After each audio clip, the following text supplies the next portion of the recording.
So what if I told you you could make guitar sounds basically from scratch, like this, using free plugins only? Let's see how to do it. So the first thing we're going to want to do is have a bass for our track.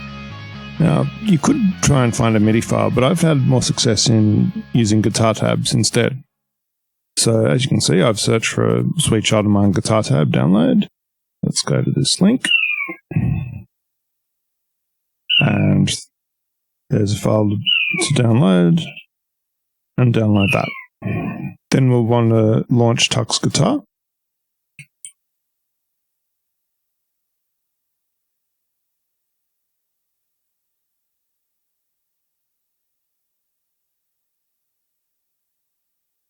And open that file we just downloaded.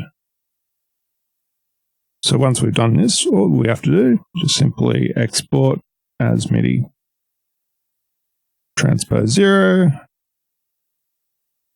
We'll save it back to downloads. And that's done. So I'll leave TuxGuitar open so that we can reference what tracks are what. So now within Reaper, we'll go to the Media Explorer. Drag that MIDI file in. And yes, we want to expand them to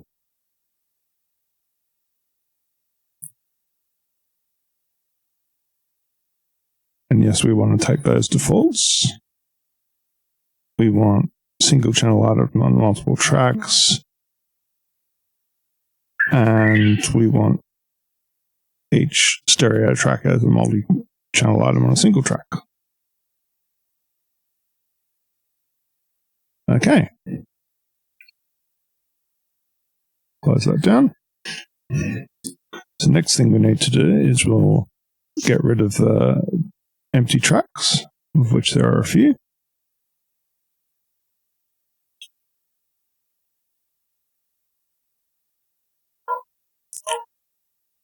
So now this is where it's easiest to refer back to TuxGuitar in terms of what track is what. So because this is a guitar demo, we know that we don't want the two vocal tracks, which are the first two. So we can cull those. And we don't want the drum track, which is the last track, so we can cull that. So that leaves us with 4 tracks, 3 guitar tracks, and a bass track.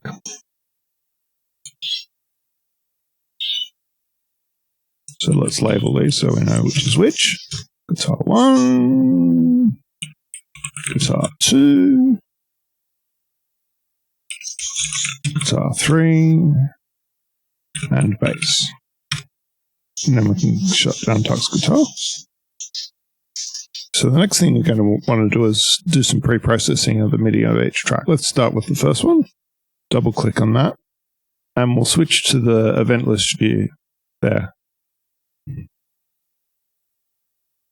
So there's a few events that we don't want. We don't want these PC events like that, because they can sometimes change what presets are being used and stuff things up. We want to do our own volume control, so we'll want to delete those. And we'll also want to delete the pan position ones. But with the pan position, you'll also want to take a note of the way it's set and replicate that sort of panning in your track. So in this example, it's 63 and in a range of 0 to 127, which means that that's panned around about the center. So let's delete those.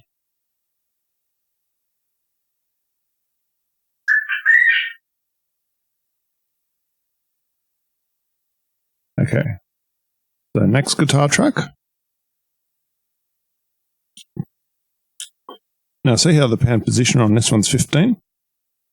So what we'll do is we'll put a little note on this PL, as that means that that one's going to be pan left.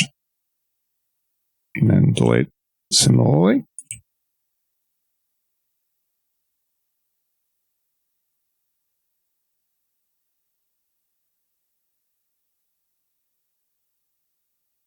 And you can probably guess this one's going to be panned mostly right.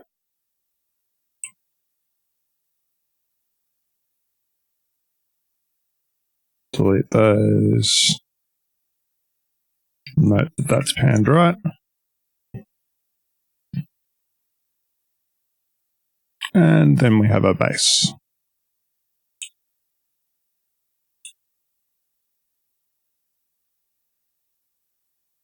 Which interestingly is panned a little bit left. I would generally put it center. But anyway.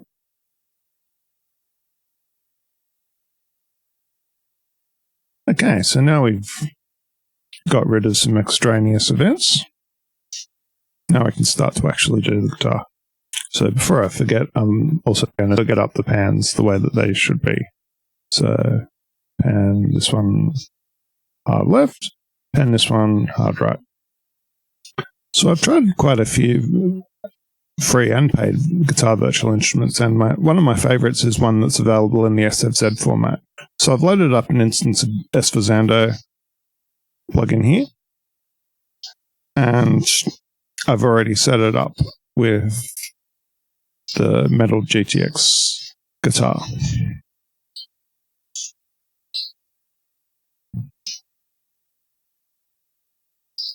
And there it is. So what we'll do is we'll take the volume down to -10. Okay, so let's take a listen to how that sounds.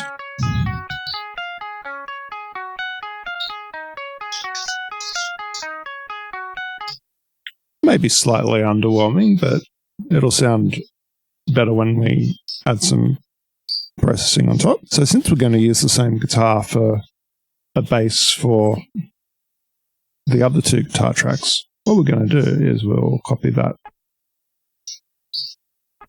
across like so. And now it'll be on all three. So let's have a quick listen to that.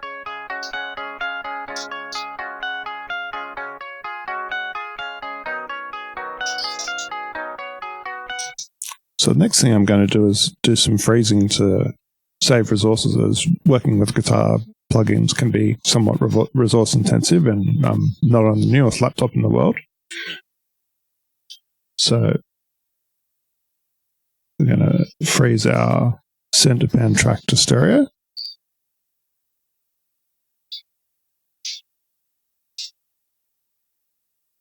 And then freeze the other tracks to mono.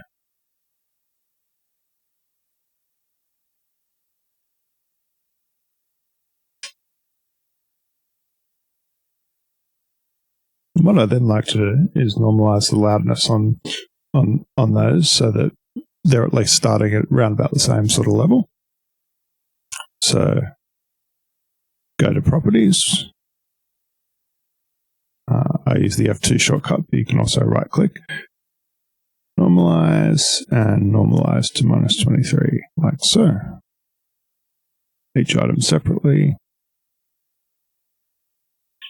And now let's give that a quick play just to show you.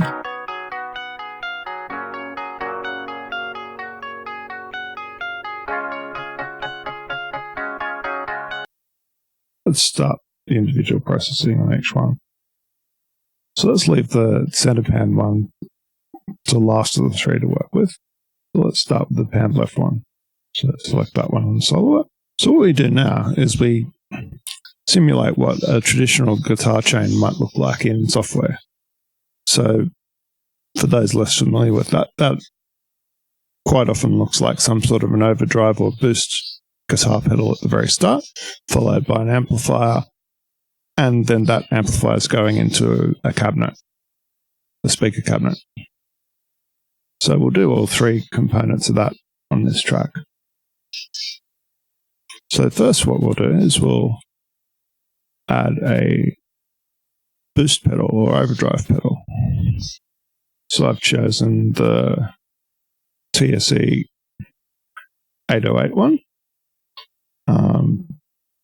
So also note this one has has a stereo mode and a quality switch. So we'll make sure it's on high quality.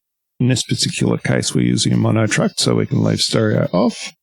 And the rest of the settings should work pretty much as default. So just listening to the difference that just that makes.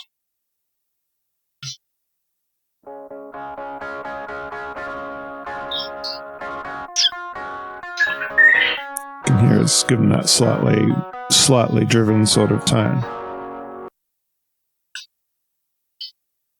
So then we'll add an X in.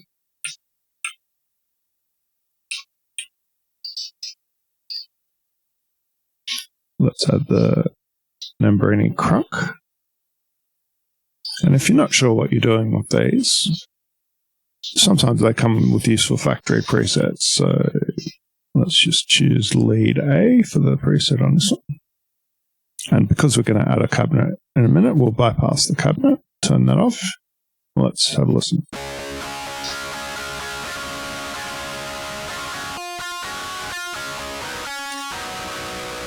As you can hear, it sounds closer, a little bit messy, but that's basically the cabinet not being there that you're hearing. I mean, if I was to flick that switch temporarily, you can see what a difference that makes. So let's add a cabinet now.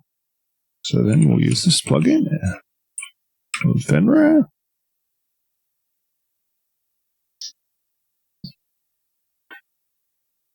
So again, if you're not sure which one to use, this is nice and simple. It's got a number of built-in ones, and you can just see which ones sound good. So let's start with the first one.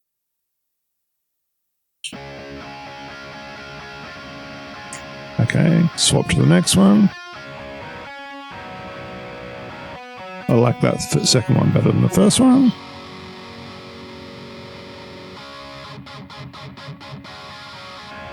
Swap back. Okay, that sounds pretty good. Let's use that one. And what we can also do is we can disable that one from being the first one from being chose.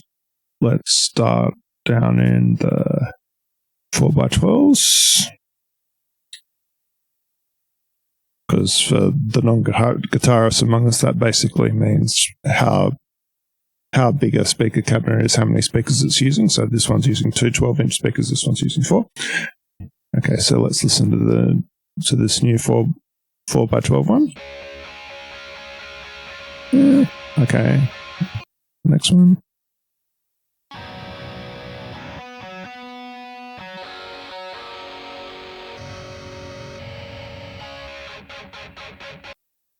Now the other thing you can do with Fenrir is you can actually change the blend simply by dragging this slider here. So again, just choosing it based on what sounds good.